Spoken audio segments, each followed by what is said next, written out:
Taip, tai sveiki visi, aš matau nuotraukai dar gražiau atrodo, nei realybėj. Tas bent jau smagu tarp kitų pranešėjų. Šiandien pristatysiu tokią temą apie dirbtinį intelektą, bet turbūt jums irgi, kaip visada, smagu tiesiog iš pamokų pabėgti nuo kontrolinio, nereikia daryti, ar ne? Paplojam, jėga. Visa Lietuva dabar galvoja, šiandien bent jau nereiks nieko daryti, ar ne, galėsiu paklausyti. Aš pats pristatysiu tokius praktinius iš tikrųjų dirbtinio intelekto panaudojimo pavyzdžius. Ar ne? Visi žinom, kalbam apie to dirbtinį intelektą 2 metus, namų darbus nusirašom, ar ne? Aš dažniausiai su YAI komanda veda mokymus jūsų tėvams, ar ne? Tai visi skundžiasi, kaip mokiniai, jų vaikai, ar ne, sūnus, dukros nusirašinėja, daro visokius dalykus su dirbtiniu intelektu. Tai ką pastebėjom, ar ne, kad mėgstat naudoti, ar ne, tą dirbtinį intelektą. Šiandien pabandysiu pakalbėti apie tokį kūrybinį jo panaudojimą ir ką galima įdomiau padaryti, nei nueiti į ChatGPT ir paprašyti, kad matematikos formulę už jūs parašytų. Ar ne? Tai toks ir bus mūsų tikslas. Ir atsispirsim irgi nuo tokios problemos. Tai turime dirbtinį intelektą, visi jį galima naudoti, bet dažniausiai žmonėms trūksta tokio atsakymo į klausimus, o ką man su juo dabar daryti. Ar ne? Vat panašiai kaip su Exceliu, ar ne, yra toks mūsų mėgstamas palyginimas, tai Excel'e labai galima daug ką daryti, ar ne, visi mokam ten parašyti lygų sum, ar ne, bet to žinias dažniausiai ir užsibaigia. Tai su dirbtiniu intelektu iš tikrųjų irgi yra labai panašu, nes mes neturime per daug tų gerųjų, įdomių pavyzdžių, ką mes galime daryti, arba turime jų, bet tikrai ne visi apie juos žino arba kalba. Ar ne? Tai mano šiandienos tikslas ir bus parodyti, ką mes galime su juo padaryti ir kokius pavyzdžius jūs galite naudoti. Kad nebūtų taip, kaip moksleiviams, ar ne, irgi būna dažnai, čia vienas realus pavyzdys iš Amerikos, kur tiesiog 7-tokas, ar ne, nueina, daro su ChatGPT namų darbus, ar ne, nusirašo ir į savo rašinį parašo, ten, kaip didelis kalbos modelis, neturiu asmeninės nuomonės ar kažkokių lūkesčių. Ar net, kad, jeigu ir nusirašom, tai darom tą intelektualiai protingai, ar ne? Nes yra ne tik mokiniai, kurie tą daro, galite nueiti į mokslinių duomenų bazės, Google Scholar, pavyzdžiui, ta pati frazė, kaip didelis kalbos modelis, atsispindi labai daug kur, ar ne? Tai mes tiesiog esame jau pripratę, aklai nusirašinėti nuo šitų įrankių, ar ne, konkrečiai dažniausiai ChatGPT tokia frazė, bet šiaip tas toks aklas nusirašinėjimas turbūt niekur toli mus nenuves, nes nereikia galvoti, kad mes esame vieninteliai gudručiai, ar ne, kad neatsiras kažkokių įrankių, kurie padės tą identifikuoti, kas jau ir dabar aišku vyksta. Ir taip pat, kai mes visi galėsime ten paprasčiausiai tą nusirašyti, tiesiog pats nusirašinėjimas, ar neteks prasmės. Tai aš pabandysiu irgi tada tokius pavyzdžius parodyti, ką jau 10 kartų sakiau. Pirmas iš tokių pavyzdžių, pats nuobodžiausias jums bus, ar ne, kad galima ne tik nusirašinėti, bet kartu ir mokytis. Ir tą daryti tikrai įdomiau nei tiesiog padėk man kažką atlikti, ar ne. Tai pavyzdys grinai iš ChatGPT ir ne visų tų naudojimo įrankių, kad visi mes irgi mūsų pagrindinė veikla iš tikrųjų išmokyti žmonės naudotis tais dirbtinio intelekto kalbos modeliais, kitais įrankiais. Ir iš esmės tokia yra situacija, kad priklausomai nuo mūsų tų klausimų mes gausime geresnius atsakymus. Ar ne, tokia yra formulė, sakykime, kuo mūsų geresnis klausimas, kuo įdomesnis klausimas, tuo mes gausime geresnius ir atsakymus. Ir čia irgi vienas iš tokių užklausų dizaino pavyzdžių, tai yra to mokslo apie užklausų arba klausimų rašymą pavyzdys, kaip, pavyzdžiui, aš noriu susikurti kažkokį mokymosi planą. Pavyzdžiui, galiu nusirašyti ar ne, paklausti ten kontrolinę, bet galbūt jeigu noriu išmokti to dalyko, ar ne, arba noriu geriau suprasti dalyką, aš galiu tą dirbtinį intelektą pritaikyti savo personalizuotam ugdymui, ar ne, arba savo pačiam įdomu kažką sužinoti. Noriu pasidomėti tą sritimi, tai aš galiu dirbtinį intelektą iš tikrųjų išnaudoti kaip tokį mokytoją, kolegą, partnerį, mentorių arba, nežinau, savo asistentą, kuris visada pasiekiamas 24/7, ar ne, ir galiu jo klausti įvairių klausimų ir dalykų ir tą daryti kūrybiškai. Tai šiuo atveju irgi viena iš tokių užklausų, įsivaizduok, kiek esi Napoleonas, Bonapartas ir papasakok man, pavyzdžiui, ką veikėjai Austerlico mūšio metu, pasakyk, kaip atrodė tavo diena, ką tu veikėjai ir panašiai. Tai mes galim išnaudoti tą dirbtinį intelektą bendraujant, ar ne, su įvairiomis istorinėmis asmenybėmis, įžymybėmis, ar ne, to pačiu Elono Musko, kas minėjo, ar Homeriu Simpsonu, priklauso nuo to, kas man yra aktualu. Aš galiu tiesiog pasiklausti tos dienotvarkės, eiti į gylį, paklausti, kaip veikia arba jautėsi tas konkretus istorinis asmuo, galbūt mokslininkas, galbūt kūrėjas, rašytojas arba kas kitas, ar ne, tiesiog plačiau nerti į tą gylį, plačiau domėtis tuo dalyku, kuris mane domina.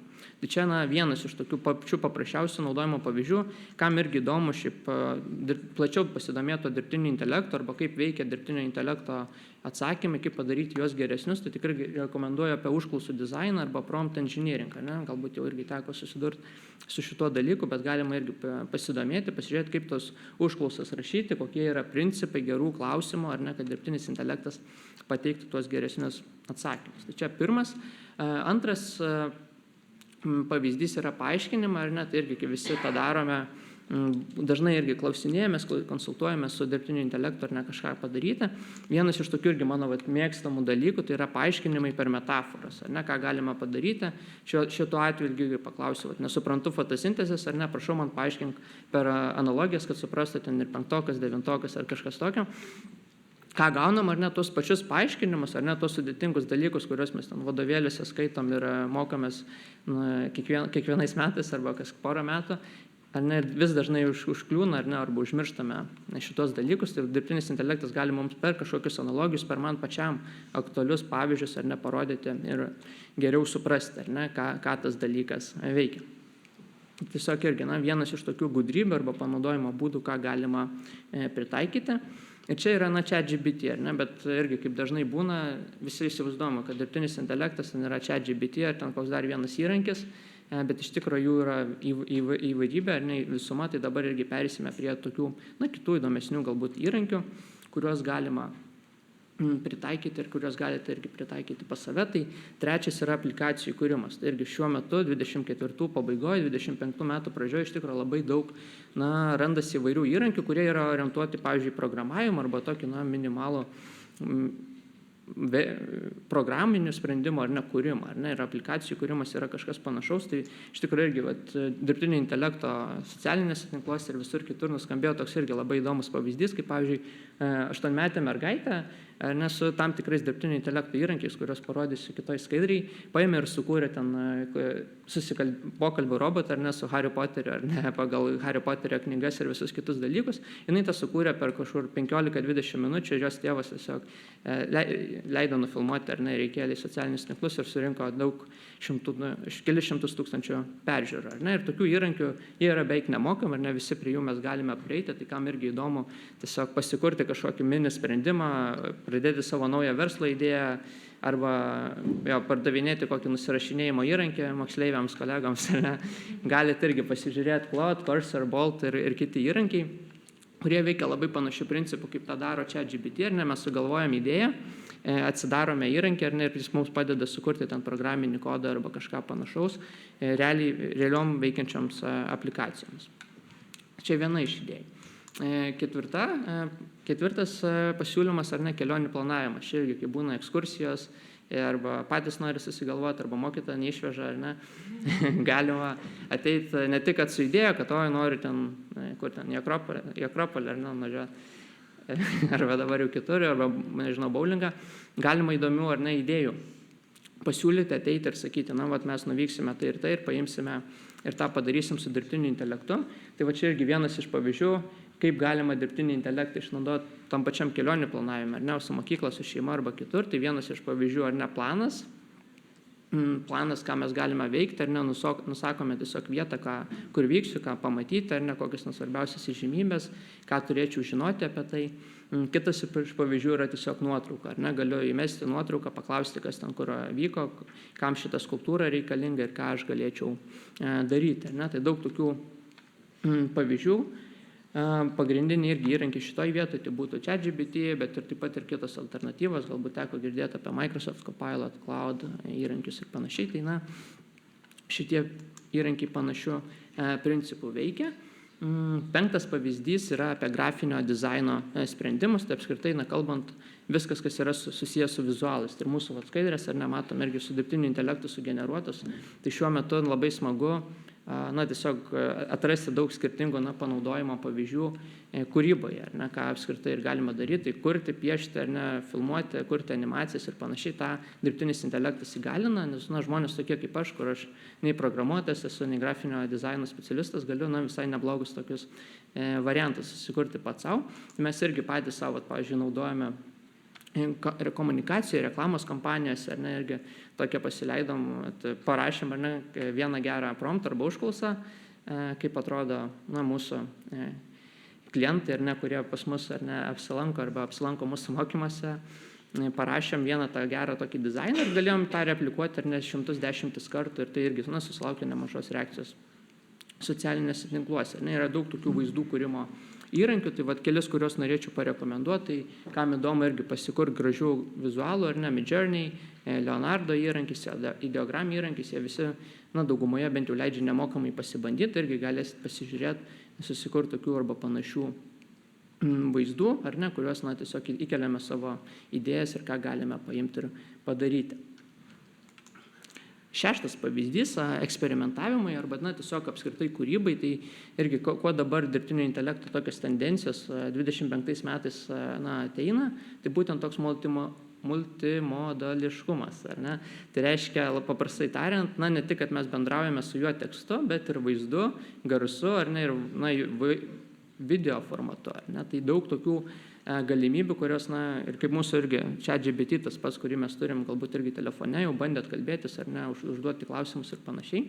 Tai, dirbtinis intelektas ateina į skirtingus tos, sakykime, patirtis mūsų ir būtent per tai ateina tas eksperimentavimas, nes mes galime kurti savo, dainą, ar ne, su Suno.ai įrankiu, galime susikurti virtualų avatarą, galbūt irgi jau matėt socialinėse tinkluose labai daug, tiek reklamoje, tiek visur kitur, ar ne, sukuriami virtualūs dirbtinio intelekto avatarai, ir iš esmės jau bet kam galime paimti ir panaudoti tuos įrankius. Tai irgi, kam bus įdomu pasikurti muziką, tai Suno.ai, galbūt irgi jau Lietuvoje buvo keli bandymai tokie populiaresni sukurti kažkokią dainą.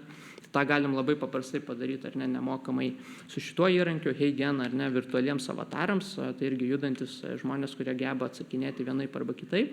Ir jo, video, PicsArt, tiesiog filmuoti kažkokius video siužetus ir kurti tai su dirbtiniu intelektu. Ar dar neužmigo? Žmonės tokie tylūs, aš nesu, kaip pamokoj. Online, gerai. Labai nuobodu, atsiprašau. Septintas, čia gal bus įdomesnis, prezentacijų ruošimas. Prezentacijų ruošimas, tai irgi pravers tiek darbė, tiek gyvenime, tiek visur kitur. Kaip ir manot, gali padėti dirbtinis intelektas. Tai vienas iš tokių irgi įrankių, kuris leidžia padaryti gražias virtualias prezentacijas, tai yra Gamma.app įrankis. Irgi, kam bus įdomu, tiesiog mokykloje turi kažkokį pristatymą apie rašytoją, apie kažkokią istorinę asmenybę. Smagus įrankis, kuris leidžia, ne tik paimti ir įmesti ten savo idėją ir gauti tas skaidrės, tai tikrai taip nebus paprasta. Gauti gerą tekstą, sakykime, arba geras mintis iš šito įrankio, bet būtent gražų dizainą, kurį patogu įdomu pristatyti. Tai tas įrankis... Jūs, Rokai, šitos skaidrės kūrėte? Taip, tai dėl dirbtinio intelekto limitacijų aš ir turėjau atvykti dar šiandien. Kol kas avataras nedirba už mane, bet mes tikrai aktyviai link to einame. Tai jo. Gamma.app, ar ne, kam įdomu, pašnekėti kažką, pajuokauti, tai galite išbandyti. Rekomenduoju. Ir jo, paskutinis grįžtamojo ryšio davimas, tai iš tikrųjų, ką tai reiškia, iš esmės visur mums reikia dirbtinio intelekto, kartais konsultacijų, noriu, nežinau, kavą išsirinkti ar kažką kitą, galima paimti ir paprašyti tiesiog dirbtinio intelekto pagalbos ir tiesiog užduoti, gauti tos atsakymus. Tai aš irgi paėmiau, paklausiau prieš paskaitą, ar ne, ar gali man duoti patarimų, jog pagerinčiau įvaizdį, ar ne, žmonės laikytų rimtesniu žmogumi. Tai tikrai gavau neblogų patarimų, sakė, marškinukus užsidėti, pasišukuoti, tai irgi visai rekomenduoju. Tai tiesiog bet kam, ar ne, dirbtinis intelektas gali būti panaudojamas. Jo, gražus aš tikrai. Tai va. Ir taip, pabaigai ar ne apibendrinimui, turim tokią mažą dovanėlę, tai kam patiko šiaip tokie dirbtinio intelekto patarimai, kas nori daugiau plačiau pasidomėti, galite nusiskenuoti šitą QR kodą, tai atsiųsime tokių įdomių resursų ir medžiagos apie tai, kaip bendrauti su dirbtiniu intelektu, kokius įrankius galite naudoti ir panašiai. Ir taip pat dalinuosi informaciją, daug praktinės informacijos dalinuosi pas save socialinėse tinkluose, tai gal dar reiks pradėti kažkur kitur, ne tik į LinkedIną, nes turbūt mažumai iš čia turit, bet jeigu kam įdomu, galite susijungti ir pabendrauti. Ir taip pat, jeigu turėsit klausimų, galite parašyti, padėsiu, pakonsultuosiu, kas nori galbūt nerti giliau į dirbtinio intelekto įrankius. Tai ačiū uždėmesi, galit paploti ir geras skambėjimas.